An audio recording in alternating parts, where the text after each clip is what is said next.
राजनीति की बातों में चर्चा करने के लिए आज फिर से मेरे साथ मौजूद है प्रद्युमन जोशीला जी। प्रद्युमन जी नमस्कार। नमस्कार सभी दर्शकों को नमस्कार, राम राम। प्रद्युमन जी जो राज्यसभा का 2 सीटों के लिए चुनाव हुआ था जी, और उसमें जिस तरीके से क्रॉस वोटिंग का मामला सामने आया था, कांग्रेस के अंदर किस तरीके की कलह या कांग्रेस के अंदर किस तरीके की अंदरूनी या कांग्रेस के किस राह पर कांग्रेस हम कहें, आपकी नज़र में क्या है फिलहाल? देखो निश्चित रूप से हरियाणा प्रदेश का जो राज्यसभा का चुनाव था 2 सीटों को लेके, उसकी चर्चा हरियाणा में नहीं बल्कि पूरे देश में थी। बिल्कुल। और उसका कारण ये था कि 2 सीटों पर चुनाव था। बीजेपी के 48 विधायक थे, बिल्कुल, कांग्रेस के 37 थे। 30 और 31 जीत के लिए चाहिए थे। तो दोनों का जीतना निश्चित था। लेकिन तभी एक ऐसे शख्स की एंट्री होती है जो एक बहुत बड़ा सामाजिक व्यक्तित्व का भी धनी है, राजनीतिक व्यक्ति भी है और बड़ा व्यापारी भी है, आम परिवार से उठ के जो बहुत बड़ा व्यापारी है, सतीश नांदल, जो बीजेपी का प्रदेश का उपाध्यक्ष भी है, बिल्कुल है बीजेपी में। लेकिन उन्होंने निर्दलीय प्रत्याशी के तौर पर चुनावी मैदान में ताल ठोक दी। बिल्कुल। और हरियाणा में ये चीजें पहले 2 बार हो चुकी हैं, जब 2 निर्दलीय सांसद बन गई। सही बात है। सुभाष चंद्रा, जिनके पास उस समय जब उन्होंने फार्म भरा तो कहीं नजर भी नहीं आ रहा था कि इनके पास बहुमत है। ठीक बात। उन्होंने सुप्रीम कोर्ट के बहुत बड़े वकील हैं आर.के. आनंद, जो इंडियन नेशनल लोकदल, जो उस समय विपक्ष में सबसे बड़ी पार्टी थी, और कांग्रेस के 15 एमएलए थे, वो तीसरे नंबर की पार्टी थी। दोनों के साझे उम्मीदवार थे। अच्छा। आर.के. आनंद चुनाव हार गए और सुभाष चंद्रा, जो उससे पहले राजनीति में कोई ज्यादा सक्रिय नहीं थे, वो एक बहुत बड़े जो टीवी ग्रुप के मालिक और भी कई बड़े उद्योगपति हैं। सही बात है। तो वो चुनाव जीत गए। उसके बाद पूर्व केंद्रीय मंत्री विनोद शर्मा के बेटे कार्तिकेय शर्मा जी, जो वो भी एक बहुत बड़े टीवी चैनल के मालिक हैं, तो विनोद शर्मा के जो बेटे कार्तिकेय शर्मा, उन्होंने भी निर्दलीय चुनाव लड़ लिया। ठीक है। और कांग्रेस के पास बहुमत था, अपने एक कैंडिडेट को जिता सकते थे। बिल्कुल। लेकिन वहां कांग्रेस के जो आज के दिन राष्ट्रीय कोषाध्यक्ष हैं, यानी सारा कोष पैसा का मामला उन्हीं के पास है। सही बात है। उस अजय माकन को चुनाव हरा दिया। और बड़ी एक गजब बात मैं बताऊं, कार्तिकेय शर्मा के पास भी कोई एमएलए नहीं थे उस समय, वो तो निर्दलीय थे। लेकिन उसके बावजूद जो उन्होंने जोड़ तोड़ किया और चुनाव जीत गए। सतीश नांदल जो ही खड़े हुए तो कांग्रेस को भी पसीने आ गए। ठीक बात है। भले ही कांग्रेस कितना ही कुछ लंबे चौड़े दावे करती हो, बिल्कुल, लेकिन हकीकत ये है कि 16 मार्च को जब हरियाणा में राज्यसभा चुनाव को लेकर के वोटिंग हुई और परिणाम आया, अगर भारतीय जनता पार्टी का एक वोट कैंसिल ना होता तो ये तीसरी बार इतिहास बन जाता। बिल्कुल ठीक है। सही बात। सतीश नांदल ने, आप ये देखो ना, कितनी सेंध कांग्रेस में मारी। गजब। कांग्रेस के 9 विधायकों के वोट कांग्रेस प्रत्याशी को नहीं मिले। सही बात। 37 में से 9, यानी 1/4। सही बात। चौथा हिस्सा ही कांग्रेस था। बिल्कुल ठीक है। और 16 तारीख को, और आज कितने दिन हो लिए, ठीक है, हफ्तों बीत गए, उसके बावजूद कांग्रेस चूं नहीं कर रही। ठीक बात है। यानी 5 कांग्रेस के विधायकों को कांग्रेस ने नोटिस दिया कि भाई इन्होंने क्रॉस वोट किया, जवाब दो भाई ये जवाब दें। उनमें से कुछ एक ने जवाब दे भी दिया, 3 ने दे दिया। ठीक, अनुशासन समिति के सामने बुला लिया।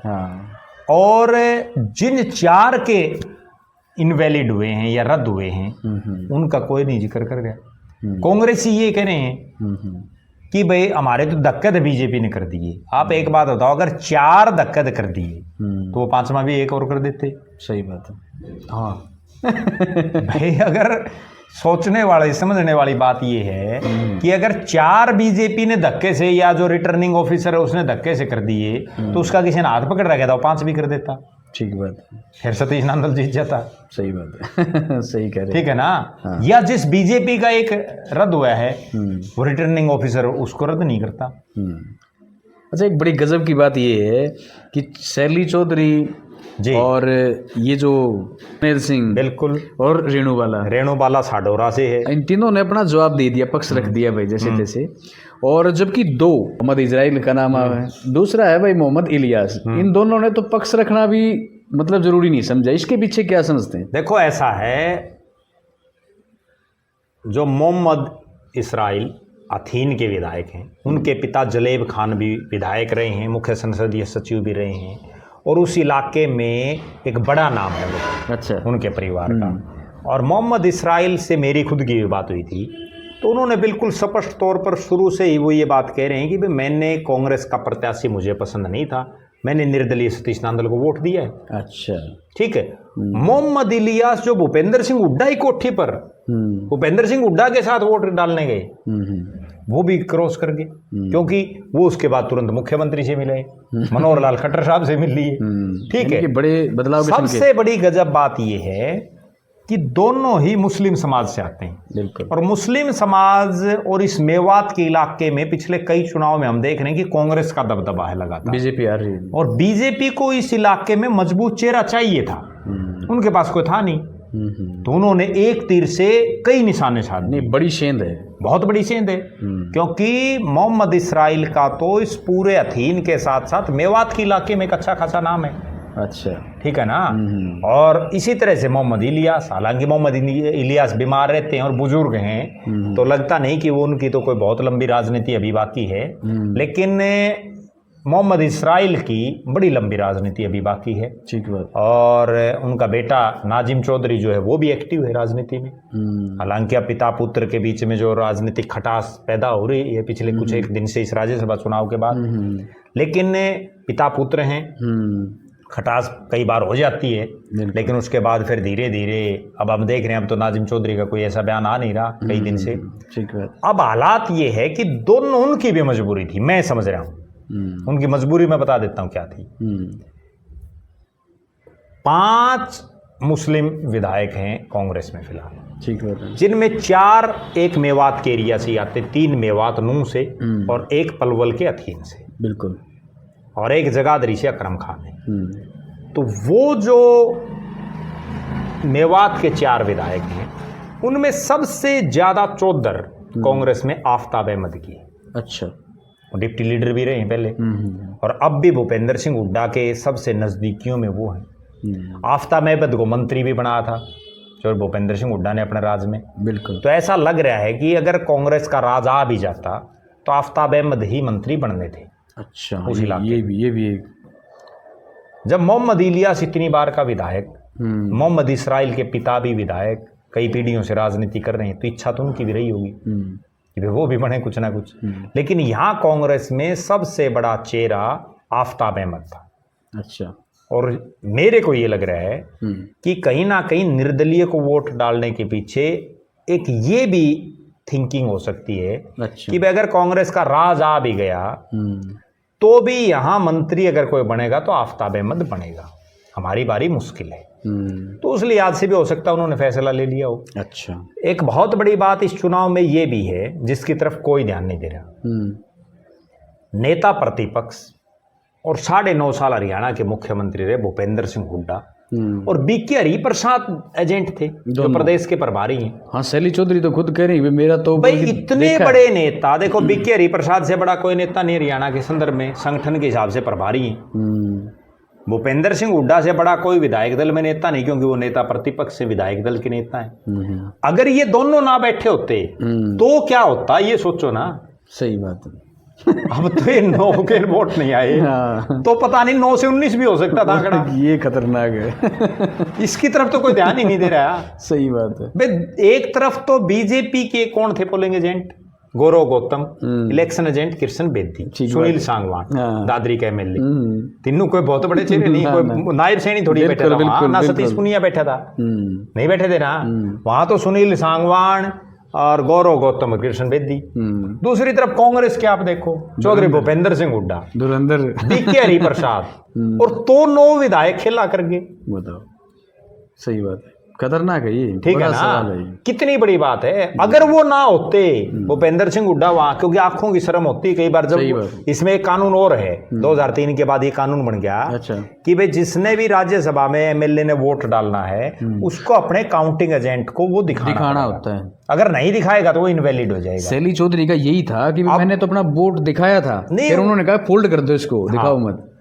शैली चौधरी नहीं, हाँ। जिन 9 के रद्द हुए या कैंसिल हुए 9 के 9 ने दिखाए हैं। अच्छा, तो फिर ये इतना मतलब कैसे दिखाए तो सबने हैं। इसका मतलब भूपेंद्र सिंह हुड्डा की पकड़ नहीं अपने विधायकों पर। ठीक बात। भाई कोई आदमी दिखा के कैंसिल आपका वोट दूसरे प्रत्याशी को दे रहा है आपकी पार्टी के अधिकृत प्रत्याशी की बजाय, तो इसका मतलब वो आपको नेता नहीं मान रहा। सही बात, सीधी बात है। और ऐसा मतलब 5 के क्रॉस और 4 के कैंसिल, 9 के वोट नहीं आए, कितनी गंभीर बात है। और मैं बड़ी दावे के साथ ये बात कहता हूं कि अगर ये ना होते, आंखों की शर्म बहुत है, होती है, सही तो क्या पता और भी फालतू मिल जाते। ठीक बात है। और 2028 में फिर आना यही चुनाव, फिर 2 सीटों का है, सही बात, फिर बड़ा खेला होगा। ठीक बात है। लेकिन तब खेला क्या होगा वो भी बता देता हूं। अच्छा, अगर केंद्र में मोदी डाउन हो गए और राहुल अप हो गया, तो क्या पता बीजेपी वाले करते ही हुए काम। सही बात, ठीक है ना। ऊपर किसकी में दमखम है, वहीं से चल रहा है सारा मामला। सही बात।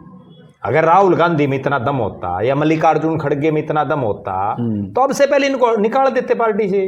ठीक बात है भाई। जिन्होंने इस चुनाव में वोट नहीं दिया, आप एक बड़ी बात है, वो 2028 में क्या गारंटी वोट देंगे। ठीक बात है। और भी तो कर सकते हैं वो, उसकी देखा देखी भाई इनका कि मैं को नहीं होया, तो कौन को 2-4 और तैयार हो लेंगे, कर सकते हैं बिल्कुल, 2-4 और हो लेंगे तैयार है बिल्कुल। यानी अनुशासन तक जो कार्रवाई है ना वो जरूरी है, बिल्कुल जरूरी है। हाँ। और बीजेपी को भी जिस एक विधायक का वोट कैंसिल हुआ है उस पर कार्रवाई करनी चाहिए, नाम बताना चाहिए सार्वजनिक तौर पर, भाई कौन है हमारा। सही बात है। और अगर बीजेपी के पास या प्रदेश के मुख्यमंत्री नायब सैनी के पास इतनी भी सूचना नहीं है कि आपके किस विधायक का कैंसिल हुआ है, तो फिर फायदा क्या। सही बात है, बिल्कुल। सरकार के पास तो हर सूचना होनी चाहिए। ठीक बात, ठीक है ना। छोटी छोटी बातों की सूचना जब मिल जाती है तो इतना बड़ा मामला, ठीक है, या अगर है तो वो क्यों छिपा रहे हैं। बीजेपी को भी बताना चाहिए उनके किस विधायक ने ये गड़बड़ करी है। ठीक कह रहे हैं आप, ठीक है ना। बिल्कुल बिल्कुल। नहीं तो आप एक बहुत गंभीर मैं बात बताता हूं, जिस विधायक को अपना वोट नहीं डालना आता वो कैंसिल क्यों होया, कुछ ना कुछ गड़बड़ करी उसने तभी होया ना, नहीं तो कौन होया, बाकी हैं कौन हुए। बिल्कुल। 90 में से 2 ने अपने वोट नहीं डाले, बच गए 88। 88 में से 5 के कैंसिल हुए हैं, 4 कांग्रेस और 1 बीजेपी, 83 बच गए। 83 के कौन हुए ना। तो जिन 5 के कैंसिल हुए हैं उनको अगर अपना ही वोट नहीं डालना आता तो क्या कानून बनाएंगे प्रदेश की जनता के लिए। सही बात। वो क्या विकास के काम करवाएंगे अपने इलाके में। जिस आदमी को अपना खुद का वोट ही नहीं डालना आता, बहुत आसान सी प्रोसेस है। सबसे पहले तो मेरा ये मानना है, निजी तौर पर मेरा ये मानना है कि सबसे पहले कार्रवाई इन 5 पर होनी चाहिए, 4 कांग्रेस के और 1 बीजेपी का जिसका कैंसिल हुआ है, जिनने वोट, क्योंकि जिनको वोट ही नहीं डालना आता वो किस चीज के विधायक हैं भाई। जिनने रिजेक्ट, जिनने क्रॉस कर दिया, दूसरों को दे दिया, वो तो पता है, उसने कम से कम वोट डालना तो है। उन्होंने अपनी मर्जी से डाल तो दिया। सही बात है। उसने हिम्मत भी दिखाई। मैं तो ये कहता हूँ कि उसने की हिम्मत दिखाई। चलो ईद से किसी परिस्थिति का सामना करना पड़े वो अलग बात है। उसने ये हिम्मत दिखाई कि हमारी पार्टी के सबसे बड़े नेता बैठे हैं और हमारे अंदर इतना जिक्र, हम फिर भी दूसरे कैंडिडेट को वोट दे रहे हैं। कितनी हिम्मत की बात है। उनको तो बल्कि सतीश नांदल ने और बीजेपी वालों ने सम्मानित करना चाहिए। और हरियाणा के लोगों ने भी जगह जगह जाके भाई देखो इन्होंने हिम्मत दिखाई है। हाँ सही कह रहे हैं, ठीक है ना भाई। इतनी बड़ी बात है, नहीं कौन करते क्रॉस। सवाल तो वो है ना भाई, उनको वोट ही नहीं डालना मतलब। और उससे बड़ी बात उन विधायकों पर कार्रवाई होनी चाहिए सबसे पहले। क्रॉस वाला तो दूसरा मामला है भाई, जिन्हें वोट ही नहीं डालना आता वो किस चीज के विधायक हैं। ठीक बात। क्यों सर मतलब जनता के टैक्स का पैसे से तनख्वाह ले रहे हैं, क्यों सुख सुविधाएं ले रहे हैं जिसको अपना वोट ही नहीं डालना आता। ठीक बात। और अगर वो धक्के से कैंसिल करें हैं तो फिर ये मेरे ख्याल में बीजेपी देश में ऐसी पहली पार्टी जो अपने विधायक का भी धक्का कर रही है। सही बात है, ठीक कह रहे हैं। नहीं सच सही बात है। और अगली बड़ी बात है, अगर वो धक्के से कैंसिल हो रहे हैं, 16 तारीख को आज कितने दिन हो गए बीतते हुए, कांग्रेस क्यों नहीं सड़कों पर उतर रही। सही बात है। क्यों नहीं कांग्रेस जगह जगह धरने प्रदर्शन जल्द से जुलूस कर रही। बिल्कुल बिल्कुल। क्यों नहीं बीजेपी सरकार और रिटर्निंग ऑफिसर की जो कारगुजारियां हैं उनको जनता के सामने उजागर कर रही है, क्यों नहीं बता रही। केवल एक प्रेस कॉन्फ्रेंस कर दी, राज्यपाल को मेमोरेंडम दे दिया, बस इसी से काम चल गया। सही बात। सड़कों पर उतर के क्या मतलब, प्रेस कॉन्फ्रेंस से ही जनता ये भविष्य तय कर लेगी क्या होगा। क्यों नहीं बता रहे। नहीं सही कह रहे हो। जगह जगह जाना चाहिए, उनको बताना चाहिए भाई हमारे साथ ये हुआ। यूं तो फिर अगर 4 यहाँ कैंसिल कर दिए तो अगले गेड़ 8 भी कर देंगे। सही कह रहे हैं, ठीक कह रहे हैं, ठीक है ना। कितना गंभीर मामला है। बहुत बड़ी 2 गजब की बात आपकी तरफ से निकल के आई जी, जो मेरे सवालों में नहीं थी जी, और जो जनता के सवालों में भी नहीं थी जी। वो दोनों खास बात ये थी कि एक तो ये है कि उन 500 का तो पता चल गया बिल्कुल, लेकिन जो 4 जो आपने बताए, 4 कांग्रेस और 1 बीजेपी, 4 कांग्रेस और 1 बीजेपी, उनको वोट ही नहीं डालना था, सबसे बड़ी बात ये बताइए आपने। तो कितनी बड़ी बात है। ठीक बात है। वो क्या कानून विधानसभा किस लिए भेजते हैं लोग? भाई हमारे लिए कानून बनाएं, हमारे लिए विकास के काम कराएं। जिसको खुद का वोट ही नहीं डालना तो क्या विकास करवाओगा? सही बात है। हंसी भी आओ, ठीक है ना, हंसी तो इसलिए आओ ना, भाई कैसे लोगों को प्रदेश की जनता विधायक बना रही है, बिल्कुल, जिनको खुद का वोट नहीं डालना था। सही बात है, ठीक कह रहे हैं आप। और वो तो एक वोट डालना है। यहाँ तो कई बार अपने तो ये होता है, जब सरपंच, ब्लॉक समिति मेंबर, जिला परिषद मेंबर के वोट डालते हैं, 4 वोट डालता आदमी मेंबर का, बिल्कुल, सरपंच का, ब्लॉक समिति मेंबर और जिला परिषद, 4 वोट डालता है। वहाँ कोई दिखाने बताने वाला भी नहीं, ठीक है, उनको पहले ट्रेनिंग भी नहीं दी जाती, बताने वाला कोई नहीं, बताने वाला होता, उनको बताने वाला क्या कोई नहीं, वो तो अपने हिसाब से डालता बेचारा। और इनको तो कई घंटे ट्रेनिंग दी गई है, शिमला तक ले गए हैं, भर रखे हैं, ठीक है, हिमाचल प्रदेश में चलो ट्रेनिंग देंगे। बीजेपी वाले ने 5 स्टार होटल में ट्रेनिंग दी है। वो शिमला की ठंड है ना, वो ठंड सेध गई, ठीक है ना, वो ठंड नहीं सेधी। मेरा ये मानना है कि जिसने वोट नहीं डालना था उसको नैतिकता के आधार पर खुद ही इस्तीफा दे देना चाहिए। भाई मैं इस लायक हूँ ही नहीं। सही बात है, ठीक है ना। फिर यो कौन दिखावा इतना बड़ा दिल है? इतना बड़ा दिल तो जब ये 5 करोड़ के दिल ने दिखा दिया, इन्हें भी दिखाया। भाई उड्डा साहब देखो, भाई जिसने उड्डा साहब या बीके हरिप्रसाद को दिखाया, भाई ये देखो घेर दिया मैंने। और वो भी उनने घेरा है। अब अगली सुन लो।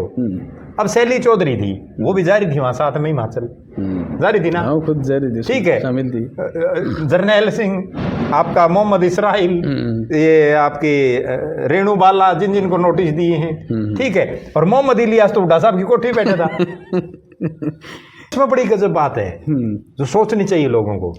भाई चौधरी भूपेंद्र सिंह हुड्डा एक तरफ तो इतने लंबे चौड़े दावे करते हैं मैं मुख्यमंत्री बनने तक के, उनके समर्थक भी भावी मुख्यमंत्री, उनको ये अंदाजा नहीं लगा भाई ये जो 5 आदमी तेरे गड़बड़ करने लग रहे हैं, 4 ही रिजेक्ट, मतलब 9 गड़बड़ होने लग रही। ठीक बात है, छोटी बात नहीं है कोई। भाई किस चीज का नेता है? बिल्कुल, और सबको ये पता था। हमने तो बाकायदा वीडियो भी चलाया था कि कांग्रेस में बड़ी भारी बगावत होगी। जब हमारे पास ये इनपुट था तो क्या हुड्डा साहब और पता ही नहीं। सही बात, बिल्कुल ठीक है। आगे के अंदेशा है? देखो आगे सीधी बात ये है, जब तक कांग्रेस सही ढंग के फैसले नहीं लेगी, अनुशासनात्मक फैसले नहीं लेगी, तब तक कांग्रेस का कुछ नहीं हो सकता और एक आदमी पर केंद्रित नहीं रहेगी। और जब तक राहुल गांधी ग्राउंड जीरो की उसको खुद को जानकारी ना होगी तब तक कुछ नहीं हो सकता। मैं एक बहुत बड़ी बात बताता हूँ, नरेंद्र मोदी आज देश का प्रधानमंत्री है, ठीक बात है, और पिछले 12 साल से है। राहुल गांधी तो कभी प्रधानमंत्री नहीं बना ना, प्रधानमंत्री छोटो मंत्री नहीं बना। नरेंद्र मोदी को हरियाणा के सैकड़ों लोगों के नामों का पता मिलेगा, सैकड़ों लोगों को जानता मिलेगा। और राहुल गांधी तो जो 37 MLA उनको भी जानता नहीं मिलेगा। कांग्रेस थी, सुन लो, और ये बीजेपी थी। कांग्रेस ने 70 साल राज किया देश में, बिल्कुल, कोई तो खासियत थी इसलिए वो राज कर रहे थे। सही बात, लगातार मैं ये बात अक्सर कहता हूँ, वे पहले जवाहरलाल नेहरू बने, उसके बाद इंदिरा गांधी बनी, राजीव गांधी बने, इतने लंबे समय तक, फिर सोनिया गांधी के नेतृत्व में कांग्रेस आई। कोई तो क्वालिटी भी है गांधी नेहरू परिवार में, बिल्कुल, वरना इतनी बार कौन बना हुआ है? सही बात है, ठीक है ना, बिल्कुल। और कांग्रेस ने कुछ ना कुछ गलत किया है, तभी तो बीजेपी आई है, और तभी आ नहीं पा रही, और लोगों को समझ में आई है। अब कांग्रेस वाले जब तक बीजेपी की कारगुजारियां जो बीजेपी कर रही है वो अच्छा कर रहे हैं या बुरा कर रही है, जब तक कांग्रेस वाले उसकी कुछ लोगों में बताएंगे नहीं तो लोग कैसे मानेंगे? और बताएंगे तब जब वो जाओ जान दे उन्हें अगले खड़े। सही बात। अब जिला प्रधान बना रखे हैं, सुन लो गजब बात बताऊं। कांग्रेस यूं कहती है हमने 11 साल बाद संगठन बना दिया, जिला प्रधान बन गए। वो जिला प्रधान बन तो गए, अब तक उन्हें अपने जिले के सारे गांवों में गुन गए हूँ। कौन कैसे पार्टी चलेगी? नहीं, सही कह रहे हो आप। प्रदेश की कार्यकारिणी तक नहीं आपके पास, ठीक कह रहे, ब्लॉक प्रधान नहीं आपकी पार्टी के। 23वां जिला जो बना है उसको बने हुए इतने महीने हो गए, उसका आपके पास जिला प्रधान नहीं है। आपने पता ही नहीं, क्या पता राहुल गांधी ने यही नहीं पता हो 23वां जिला ही बन रहा है। बिल्कुल। अच्छा, फिर एक और चीज, और अगर पता है तो फिर क्यों नहीं बना रहा? बहुत गंभीर बात है। सही बात। जिस बल्कि राहुल गांधी को एक काम और करना चाहिए, जिन 5 विधायकों ने क्रॉस किए उनको बाकायदा बुला के ये पूछना चाहिए, भाई तुमने क्यों क्रॉस करे ये बताओ। पता तो चले कम से कम एक्चुअलिटी है क्या। हाँ बस क्यों, सिर्फ एक ही जवाब, कारण के है। हाँ बस उसको मेरे ख्याल में उनको बुलाने का फुर्सत ही नहीं है अगले ने। सही बात है। और ये सवाल तो बीके हरिप्रसाद और भूपेंद्र सिंह हुड्डा तक पूछना चाहिए। तुम लोग वहां बैठे थे तो ये कैसे हुआ? तुम लोग वहां बैठे थे, तुम्हारे 4 सांसद दीपेंद्र सिंह हुड्डा, वरुण मुलाणा, जयप्रकाश जयपीर, सतपाल ब्रह्मचारी ये मौजूद थे। वो और भी नेता वो उनको लेके वहां जा रहे। सही बात है, ठीक है बिल्कुल। और फिर भी तुमने नहीं पता चला। ठीक कह रहे, कितनी गजब बात, बड़ी सेंध है ये, जबरदस्त, बहुत बड़ी जबरदस्त। इसते तो अगर नहीं ले जाते कम से कम यूं तो हो जाता भाई, कौन ही ले गए भाई, हम तो तोड़ दिए होंगे भाई। इकट्ठे नहीं थे, इकट्ठे नहीं, संपर्क नहीं हो पाया।